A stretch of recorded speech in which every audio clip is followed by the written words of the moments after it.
एक सर्प ने बताया कि चाहे कितनी भी गहरी यारी दोस्ती हो, ये तीन लोग धोखा जरूर देते हैं।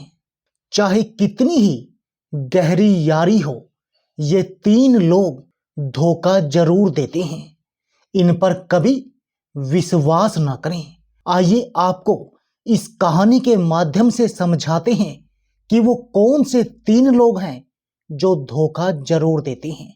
लेकिन उससे पहले आप अपनी पूरी सच्ची श्रद्धा से कमेंट बॉक्स में हर हर महादेव, ओम नमः शिवाय जरूर लिखें। साथ ही चैनल को सब्सक्राइब अवश्य कर दें। हे लक्ष्मी माँ, जो भी इस चैनल को सब्सक्राइब करे और इस वीडियो को लाइक करे, उसके घर में कभी भी धन की कमी ना रहे। उसका पूरा परिवार हमेशा हंसता मुस्कुराता कुशल मंगल रहे। मित्रों, बहुत पुरानी बात है। किसी गांव में एक गरीब ब्राह्मण रहता था। वो इतना गरीब था कि परिवार के लिए 2 समय का भोजन भी नहीं जुटा पाता था। एक दिन वो धन कमाने की इच्छा लेकर परदेश को चल पड़ा। जरूरतों की कुछ चीजें उसने अपने साथ में रख ली। चलते चलते जब वो एक जंगल के रास्ते से गुजर रहा था तो उसे एक कुआं नजर आया। कुएं को देखकर उसे प्यास भी लगने लगी। तो कुएं में उसने जाकर देखा तो उस कुएं में एक शेर, बंदर, सांप और एक आदमी पड़ा था। ऊपर से एक मनुष्य को झांकता हुआ देखकर शेर बोला, अरे भाई, तुम कौन हो? बड़े ही अच्छे समय पर आए हो। कृपा करके मुझे इस कुएं से बाहर खींच लो। कई दिनों से मैं इस कुएं में पड़ा हूं। मुझे निकालकर मुझ पर ये एहसान कर दो। मित्रों, शेर की प्रार्थना सुनकर ब्राह्मण कहने लगा, हे शेर, क्या तुम मुझे मूर्ख समझ रहे हो? अगर मैंने तुम्हें बाहर निकाला तो तुम मुझे मारकर खा नहीं जाओगे। तुम एक हिंसक पशु हो और स्वभाव से मेरे शत्रु हो। मैं तुम पर विश्वास नहीं कर सकता।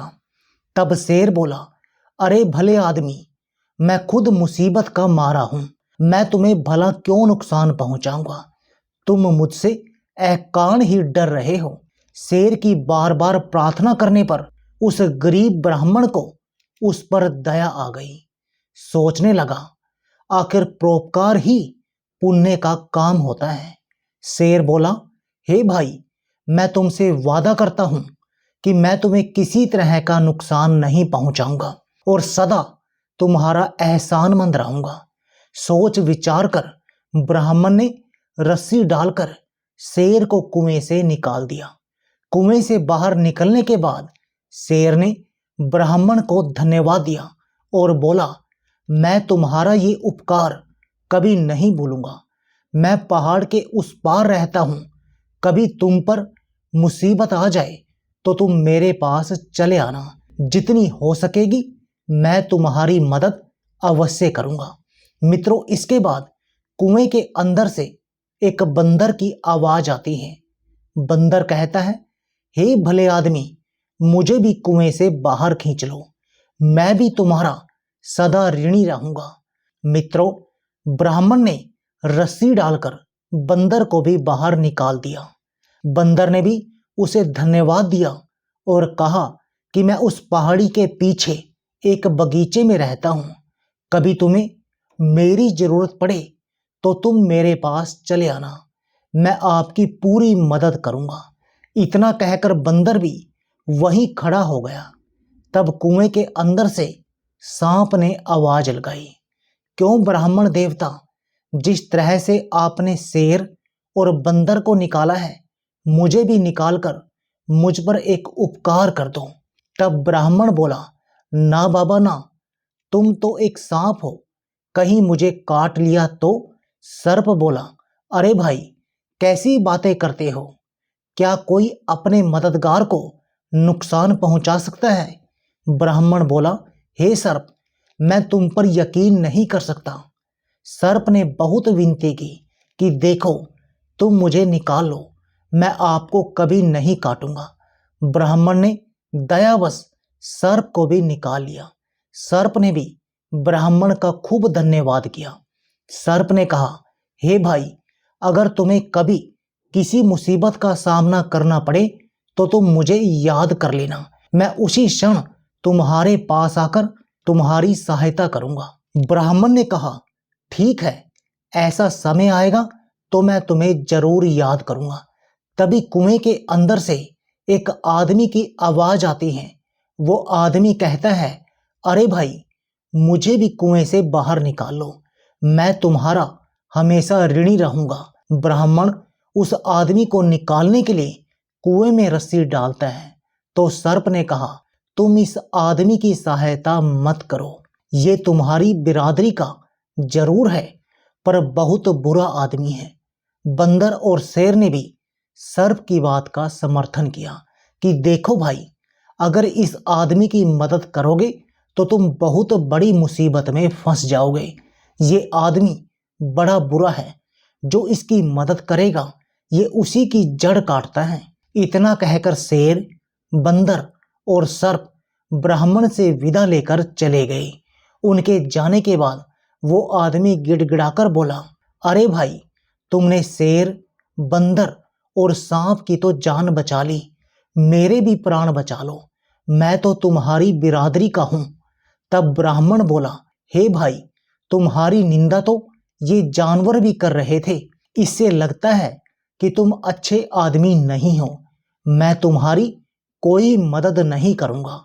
वो आदमी बोला, अरे भाई, तुम उन जानवरों की बातों में न आओ और मेरी मदद करो। मित्रों, वो आदमी बहुत रोया, चिल्लाया, गिड़गिड़ाया तो ब्राह्मण को उस पर दया आ गई। ब्राह्मण ने सोचा, चलो निकाल लेते हैं। ब्राह्मण ने उस आदमी को भी कुएं से निकाल दिया। उस आदमी ने ब्राह्मण को बहुत धन्यवाद किया और बोला, बंधु, तुमने मुझ पर जो उपकार किया है उसे मैं 7 जन्मों तक नहीं भूलूंगा। तो ब्राह्मण कहता है, अरे भाई, इसमें उपकार जैसी क्या बात है, इंसान ही इंसान के काम आता है, लेकिन तुम कौन हो?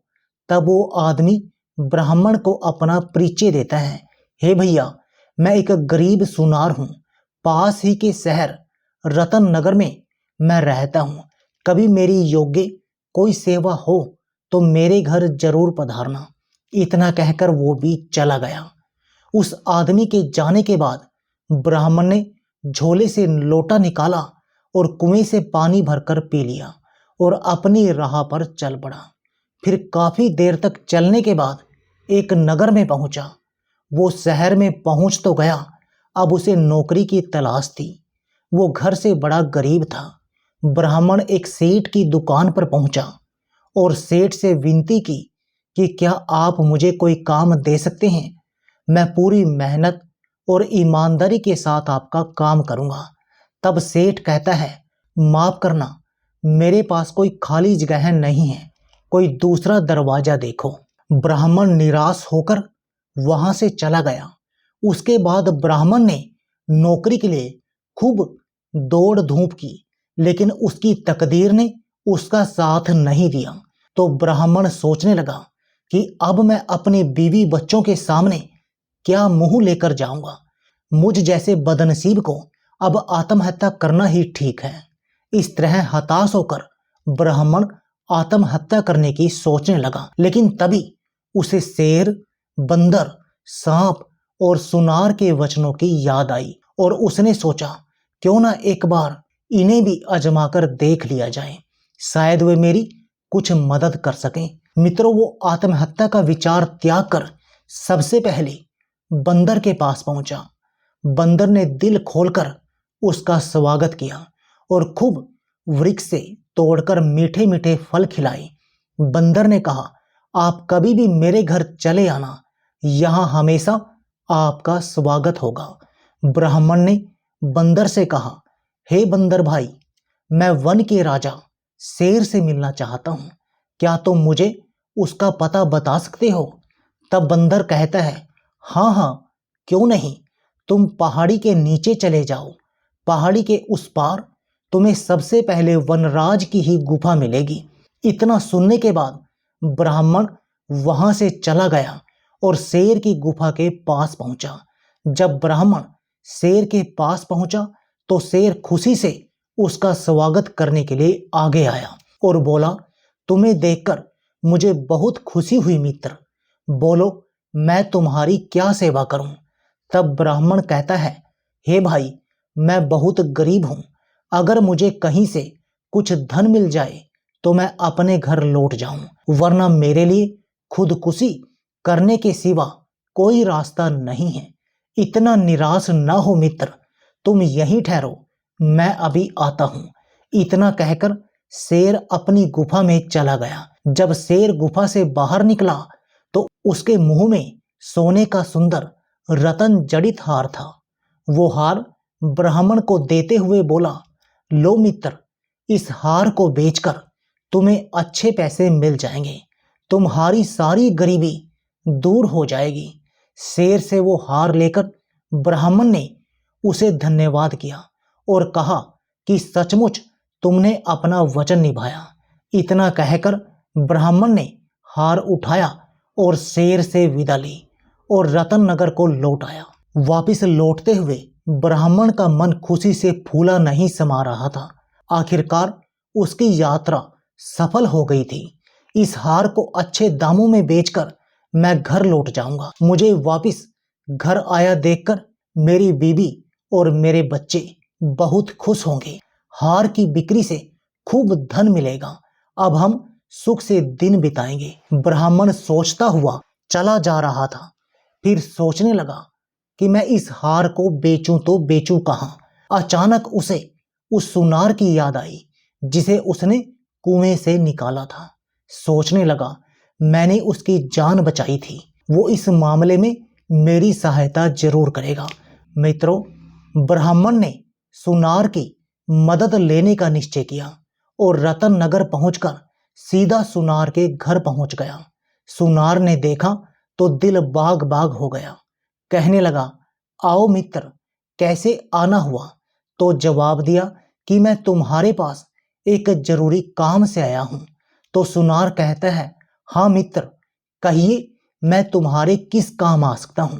तो ब्राह्मण बोला कि हे भाई, मेरे पास एक हार है, मैं चाहता हूं तुम उसे अच्छे दामों में बिकवा दो। इतना कहकर ब्राह्मण ने अपनी जेब से हार निकालकर उस सुनार के हाथ में थमा दिया।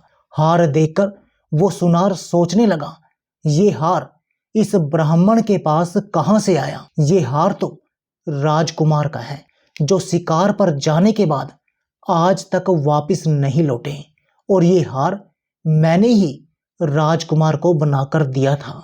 सुनार सोचने लगा, राजा ने इस बात की घोषणा कर रखी है कि जो कोई मेरे पुत्र का पता बताएगा तो मैं उसे बहुत सारा इनाम दूंगा। सुनार के मन में राजा द्वारा घोषित इनाम का लोभ जाग उठा। अगले ही पल वो अपनापन जताता हुआ बोला, हे मित्र, मैं तुम्हारी सहायता अवश्य करूंगा, लेकिन इस बारे में मैं किसी अच्छे जौहरी से राय लेना उचित समझता हूं, ताकि तुम्हें अच्छे पैसे मिल सकें। इतना कहकर सुनार ने वो हार लेकर अपनी जेब में रख लिया।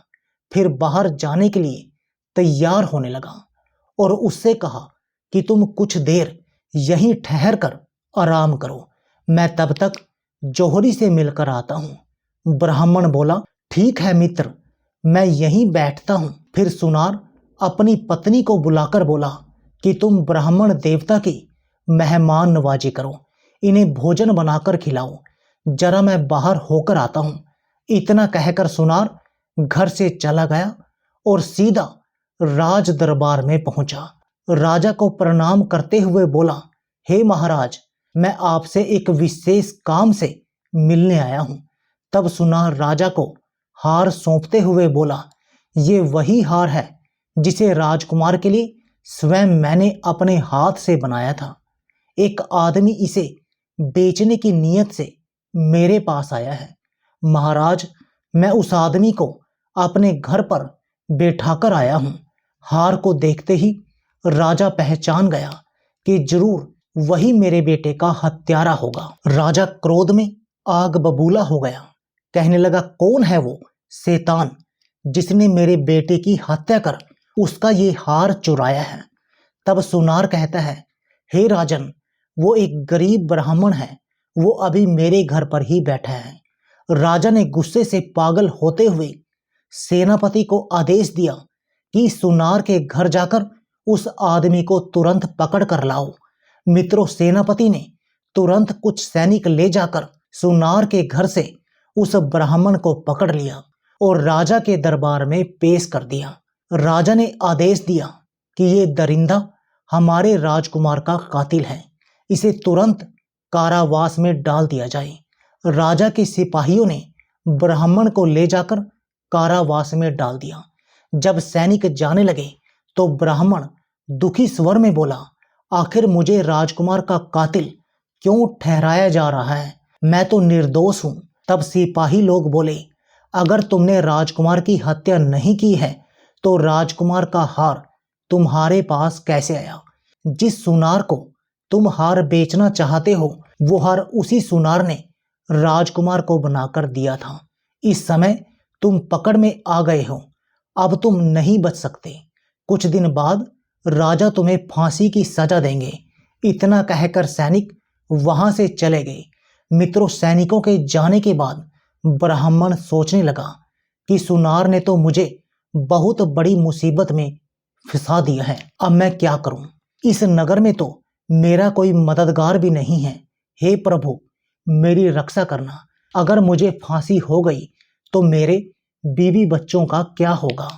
मित्रों, तभी अचानक ब्राह्मण को उस सांप की बात याद आ गई। अगले ही पल उसने सांप को याद किया।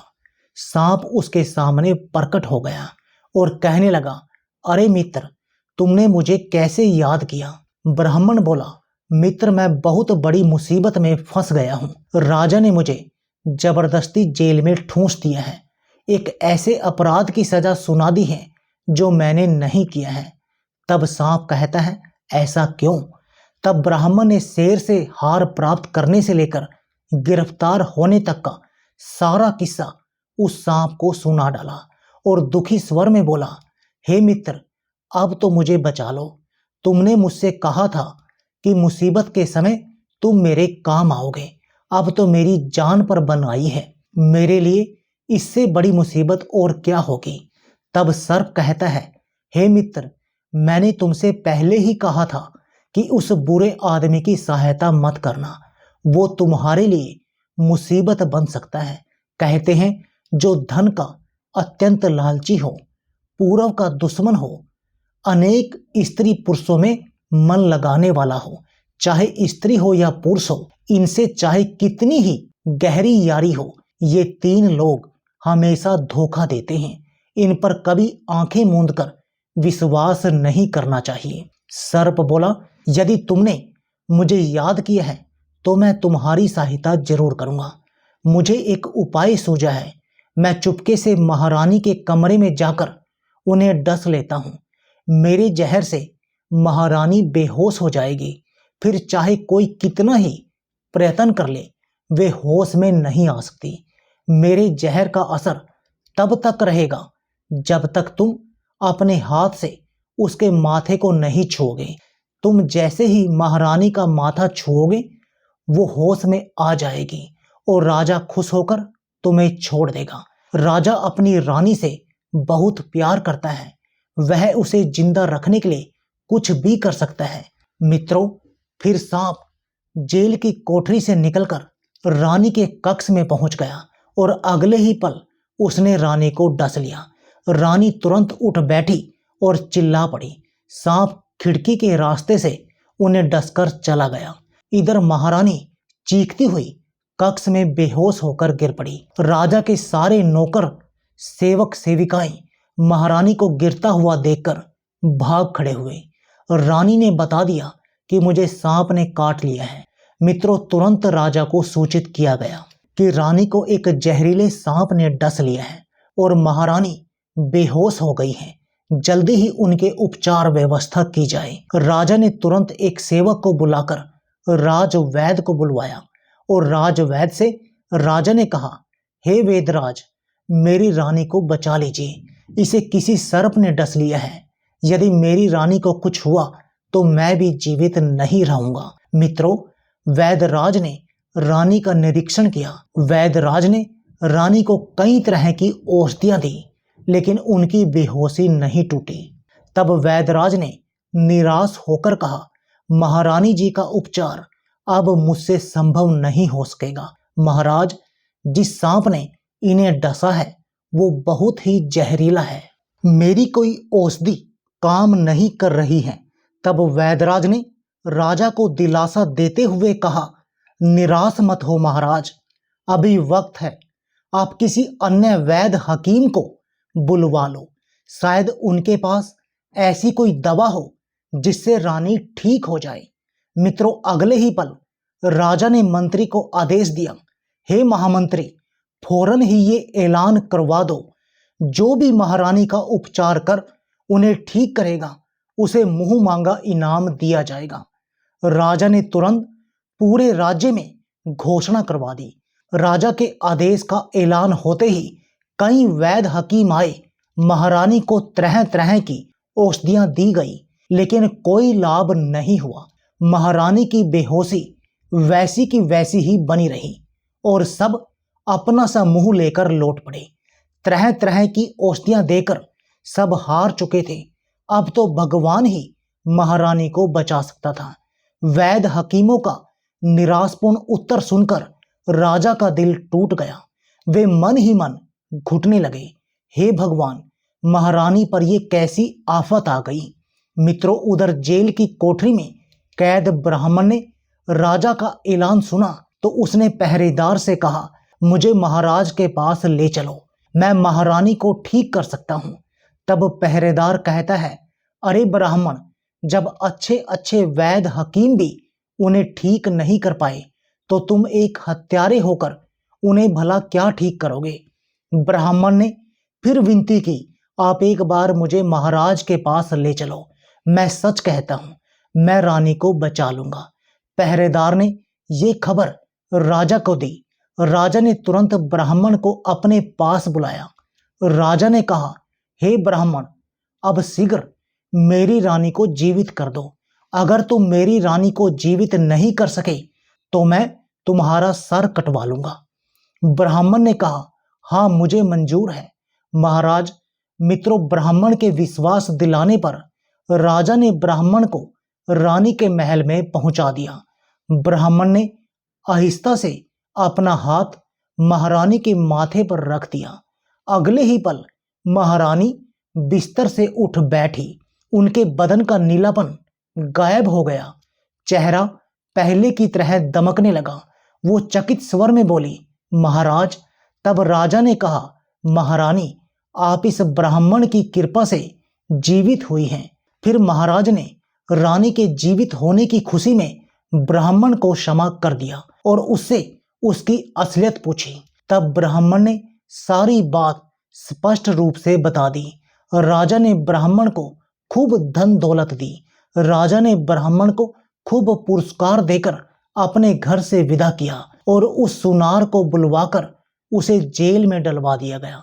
इसलिए कहते हैं कि जो धन का अत्यंत लालची हो, पूर्व का बैरी हो, अनेक स्त्री पुरुषों में आसक्ति रखता हो, इन लोगों पर कभी विश्वास ना करें। यह जीवन में कभी भी धोखा दे सकते हैं। मित्रों, मैं उम्मीद करता हूं ये कहानी आपको जरूर पसंद आई होगी। तो चलिए मिलते हैं आपसे अगले वीडियो में एक और चर्चा के साथ। आप सभी का बहुत बहुत धन्यवाद। जय श्री कृष्ण।